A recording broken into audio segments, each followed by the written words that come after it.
Prime Minister Basdeo Panday spends his first day in office.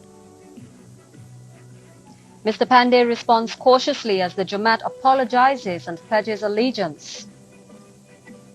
And the body of a man is discovered in a parked car in Marival.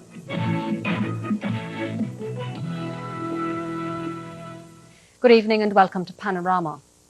Day 1 in office for Prime Minister Basdeo Panday, and he receives a warm welcome from members of his staff at the financial complex. The Prime Minister promised an open-door policy to staffers and announced that Parliament should be reconvened by November 22nd.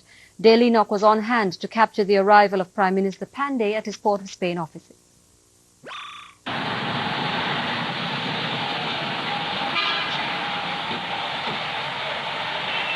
For the first time, Basdeo Panday walked into the financial complex as Prime Minister of Trinidad and Tobago.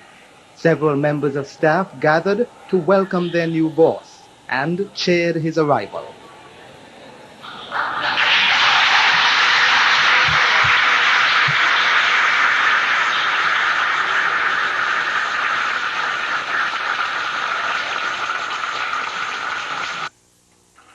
The Prime Minister was also greeted by senior staff officials and then quickly whisked away to say hello to staffers on the upper 3 floors of the building. While the reception was warm and welcoming in many of the departments, 1 or 2 employees were not as welcoming. In fact, their courtesies were somewhat lukewarm. Nevertheless, Mr. Panday remained optimistic. A very pleasant experience indeed, and I could feel the goodwill and the sense of warmth among the staff. I have assured them that I'll operate an open-door policy here. The Prime Minister says he wants to have Parliament reconvened by November 22nd. However, cabinet appointments, he promises, won't take place before full consultation. As you know, what I want to do is I want to have the widest consultation before I appoint the ministers and cabinet, and even the senators. So that's why I'm going to speak to the business community, I want to speak to the labor movement and so on. When asked about the possibility of the country going back to the polls because of his very slim majority in Parliament, Mr. Panday does not see the need. We will tell the nation that I don't think an election is required at this stage. I don't think it's advisable at this stage. A nation goes into trauma with an election. There's a lot of division in the society, and we shouldn't repeat it so often. So I'm hoping that we would be able to run the country on the basis of consensus. Of course, if that is not possible, then one would have to go back to the polls. It was only yesterday Mr. Panday's predecessor, Patrick Manning, said goodbye to the very same staff. But as Mr. Panday puts it, things are changing so very fast. Dale Enoch reporting for TTT News. Well, Prime Minister Panday has responded cautiously to a pledge of support from the Jamaat al-Muslimeen in his efforts at national unity. And in offering its support, the Jamaat has also called on NAR leader A.N.R. Robinson to let bygones be bygones. Mr. Robinson was one of the major victims of the 1990 Jamaat insurrection against his then NAR administration. Errol Pilgrim has more. Describing it as a symbolic gesture, members of the Jamaat al-Muslimeen removed a sign posted at their Mikurapo compound heralding the anniversary of the July 1990 insurrection. Jamaat leader Yasin Abu Bakr says the gesture is in keeping with the Jamaat's determination to bury the hatchet and to support the call to national unity from the new government. Adopting a contrite position for the first time since his release from prison following the insurrection, Imam Abu Bakr offered these sentiments to those whose relatives lost their lives in 1990.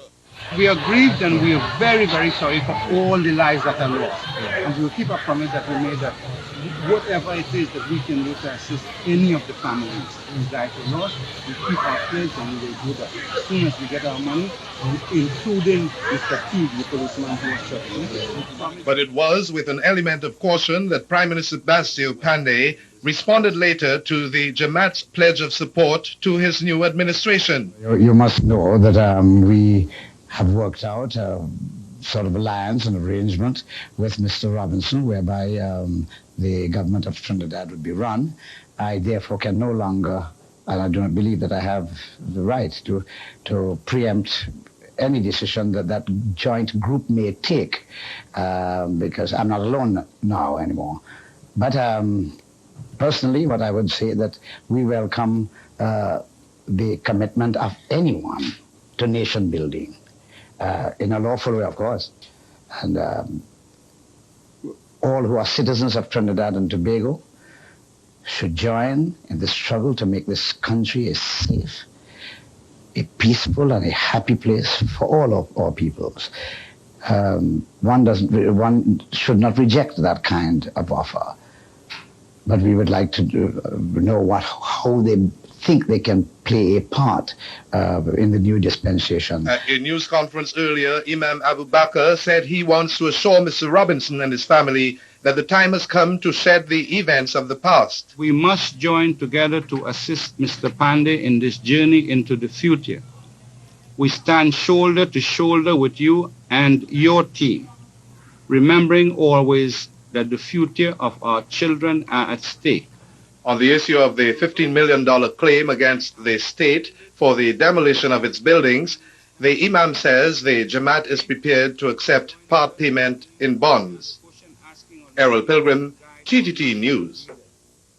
The Jamaat al-Muslimeen's claim for $15 million in damages is not maintainable.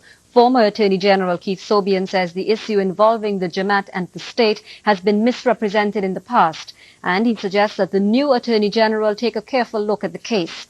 The new holder of the office, Kamla Prasad Bissessa, agrees that it requires urgent consideration. Mr. Sobian formally handed over office to Mrs. Bissessa this afternoon, and we'll have details of that later in our newscast. Meanwhile, the Supermarkets Association says it's ready to hold discussions with the new government on matters affecting the food trade and to find solutions to the issue of rising prices on basic food items. In a message of congratulations to Mr. Panday, the association also wants government to review the legislation that prohibits the sale of liquor on Sundays and public holidays.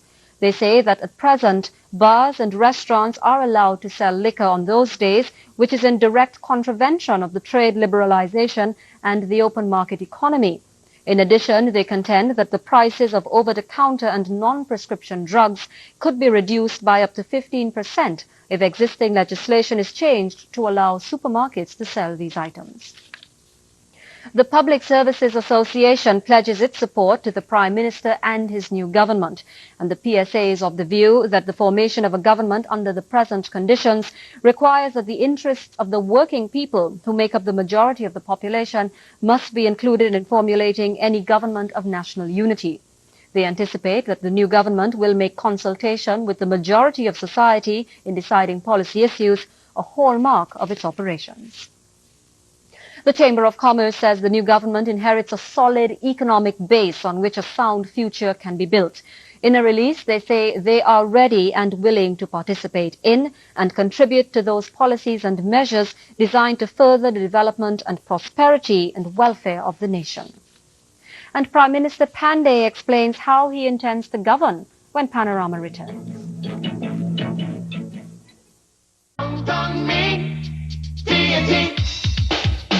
Yes, it's me, TNT, and feed the name.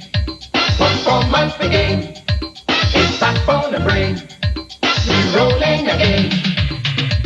Call on me anywhere to rev up your engine.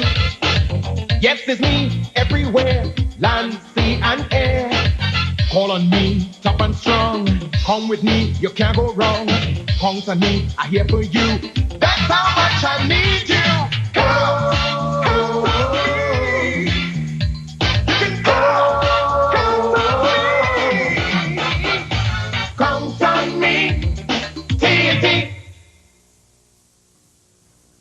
Prime Minister Basdeo Panday says he intends to bring a new style of government to Trinidad and Tobago. Rather than government by majority, his will be a government by consensus. The new Prime Minister was speaking with TTT's Errol Pilgrim concerning problems that are likely to arise in Parliament because of the slim majority between government and opposition. He also spoke about a meeting he held earlier with opposition leader Patrick Manning. any legislation that I think that the new government brings before the House, it should first have a consensus from the entire House. That is to say, from all the parties in the House, including the PNM. Because even if we did have the required constitutional majority, it would be unwise to bring motions before the Parliament to amend the Constitution unless there was the widest possible consensus. After all, we all have to live with the law once it is passed, and there's no point in pushing laws down the throats of people. So that I think we are going to run this government in a new way. It's going to be a government not by majority, but a government by consensus, in that we shall put the matters on the table before they come to the Parliament. We shall have committees of the Parliament that will put matters on the table, have them thoroughly discussed, have a consensus arrived at, so that by the time it reaches the floor of the House, there's no longer the adversarial antagonism that is attendant upon the present system as we know it. Is there any indication yet, Mr. Prime Minister, that the People's National Movement has heeded your call to join towards this government of national unity? Oh, I think I can safely say that they have not, because I met earlier today with Mr. Patrick Manning, the leader of the opposition. At around 1 o'clock, I met with him, and I told him exactly what I am telling you, that we'd be very happy to have a government of national unity. And he said while he agreed with the concept of national unity, he did not believe that the way I was approaching it was the right way, that is in the Parliament, but that national unity should take place within the parties. And I'm not sure what he meant by that. But that I think it'd be safe to say at this point in time, the PNM, Mr. Manning, has rejected the call for national unity. I did, however, tell him that he having done so, I would feel free now to make a general and specific appeal to all members of Parliament to join in a government of national unity, to make a personal appeal to them. And I also told him that I intended to go throughout the length and breadth of this country, espousing my call for national unity, and to hope to convince the population to put enough pressure upon him to concede to our request. Yes. And the PNM is supporting the idea of national unity. However, its political leader Patrick Manning says the party disagrees with the UNC and the NAR as to how that unity is to take place. The PNM's General Council met last evening at Balize House. Later, Mr. Manning told reporters that he is willing to meet with Prime Minister Basdeo Panday, but he says the PNM will not be part of a government of national unity as it is being proposed. Nicole Huggins reports. The General Council of the People's National Movement feels that the political party is the best vehicle for creating national unity. Political leader Patrick Manning says the PNM will work towards national unity within the framework of the party. The government is saying that the way it is to be done is by bringing all the parties together. When that happens, ladies and gentlemen, and the deliberations take place, as was said this evening, in a group, for one, the arrangement is not transparent, and we believe that it can have the effect of subverting the parliamentary system that we have now. As of now, nobody has been able to answer the question as to who will form the opposition in such circumstances. But Mr. Manning is not entirely ruling out the possibility that some sort of accommodation could be reached.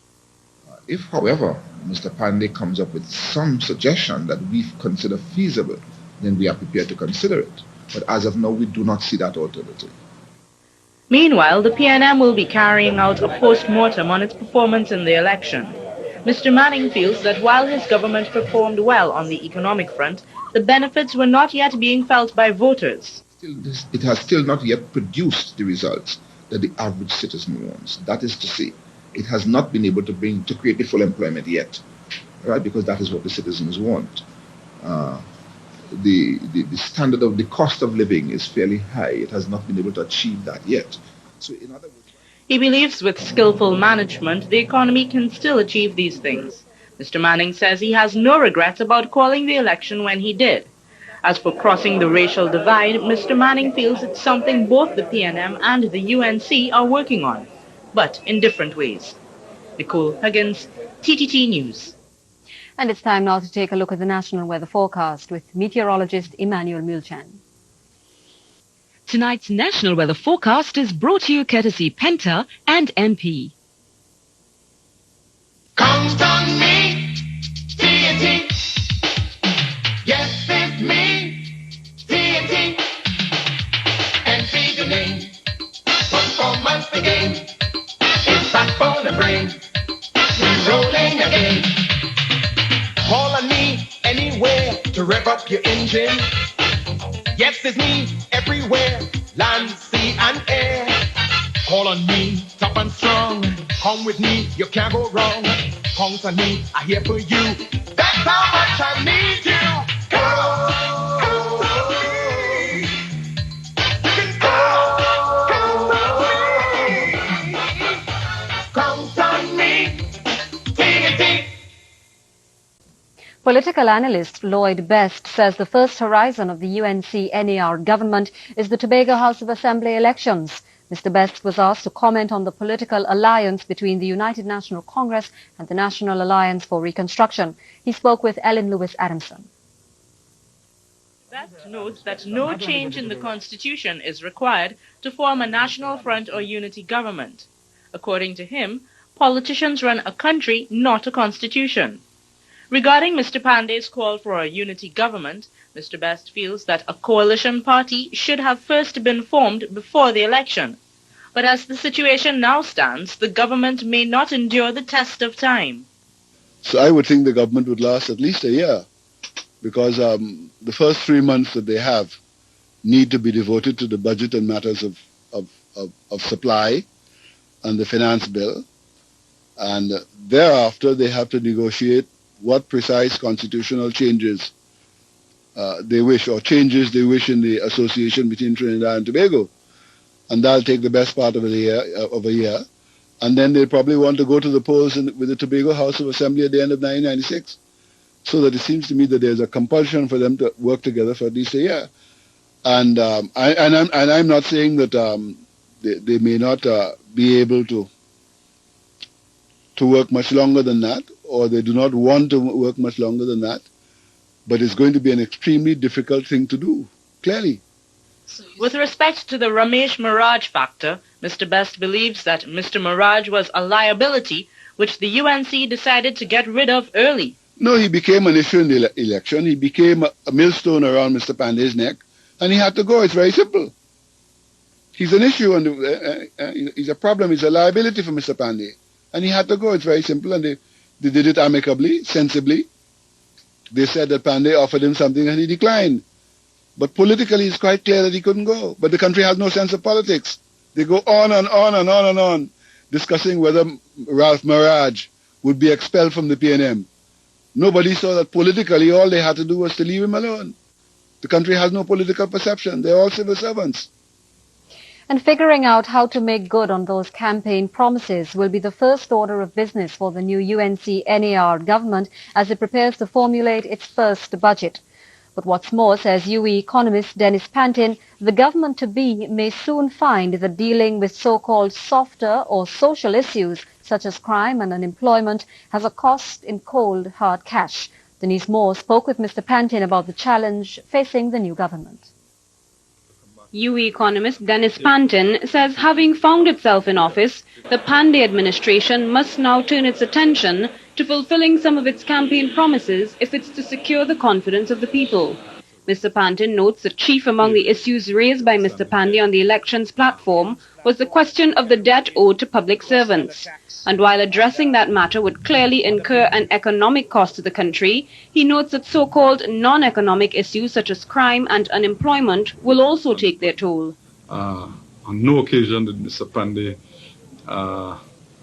articulate in any way what were the numbers involved in terms of what was the estimate, but one would imagine that we're talking about several $100 million there. So if you're going to spend more money, then the question is where you're going to find it from on the revenue side. And there are only one or two ways to find it. You can borrow it domestically, you can borrow it abroad, which is hardly likely, or in fact you can get it from either improve income tax collection or from new taxes. I doubt. The UE economist says the question of who Mr. Panday appoints as his finance minister will also send definite signals to the populace. If he puts in someone who has been closely identified with the policies of the prior government or two, then in effect he's saying that we can expect no changes. If he puts in someone else, then maybe. And if he puts in someone who was among one of his financial backers, then he's indicating a quick and very early payback for investments made. So Mr. Panday points out that in macroeconomic terms, and certainly in the short term, the new government will find itself with very little room in which to maneuver in terms of formulating policy. Much of the economic agenda for the next 5-10 years is set in a number of agreements signed by the government with the World Bank and the IADB.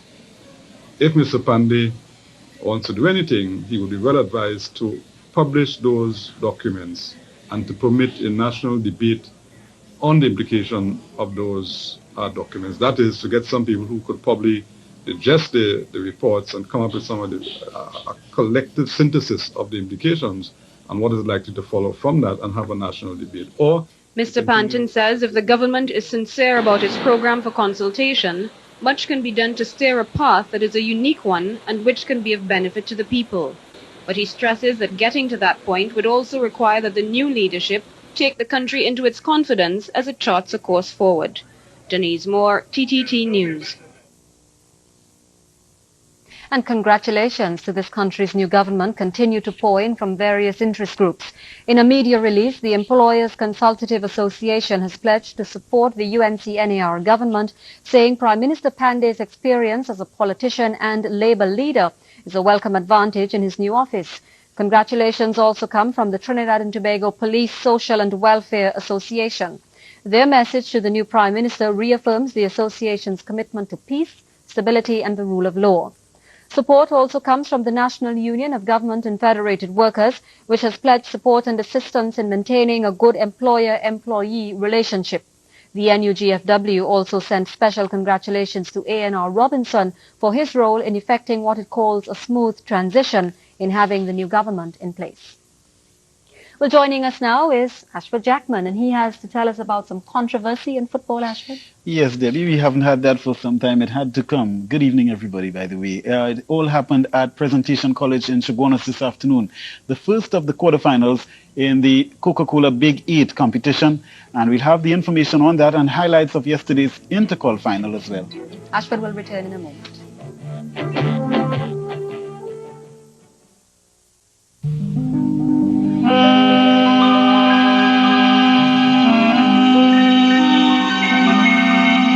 The finest roti requires Lion baking powder.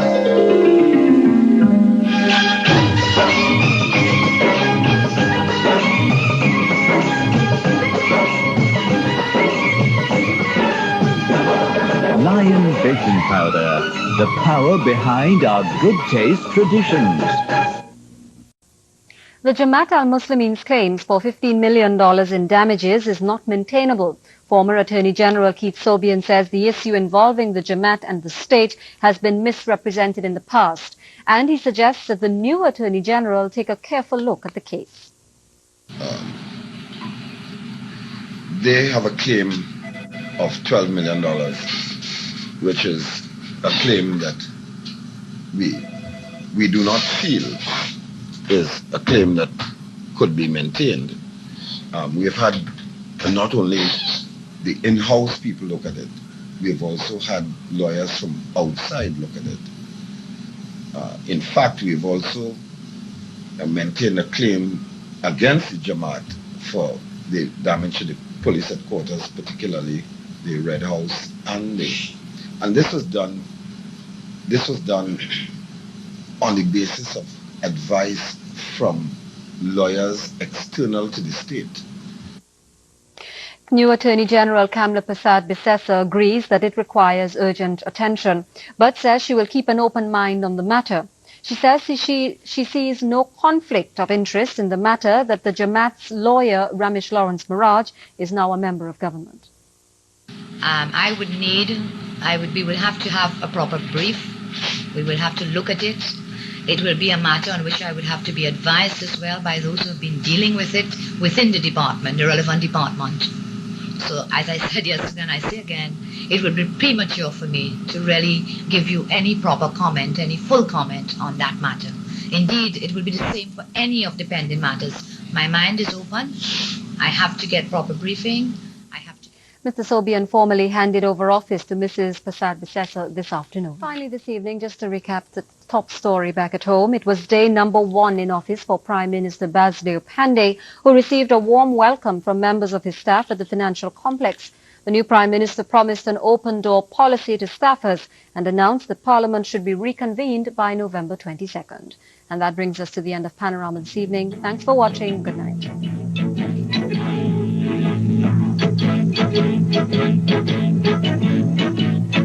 Thank you.